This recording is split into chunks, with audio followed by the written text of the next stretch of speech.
High বন্ধুরা, কেমন আছো সবাই? আশা করি সবাই ভালো আছো, আমিও ভালো আছি। তো আজকে আমি চলে আসছি পৌর পার্কে বিকালের দিকে একটু ঘুরতে। তো এই যে পৌর পার্কের একটা সাইডে আমি এখানে বসে গেছি আর কি।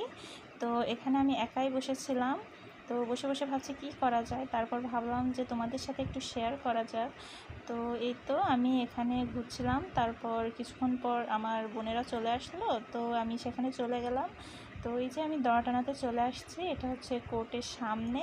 এখানে আমি অপেক্ষা করছিলাম ওদের জন্য আর কি। তো তারপর এখানে সাইডে একটা পার্ক আছে, তো এখানে ওরা ছিল, তো আমি এখানে ওদের সাথে এসে জয়েন করলাম। তো আমরা সবাই মিলে বেশ অনেকটাই আড্ডা দিলাম। আর এই তো প্রায় সন্ধ্যা হয়ে আসছে, সূর্য প্রায় ডুবে যাবে। তো সন্ধ্যার পরে আমরা চলে আসলাম দড়াটানার মেন বাজারে। তো এখানে কিছু কেনাকাটা ছিল, সেগুলাই করছিলাম আর কি, আমি আমার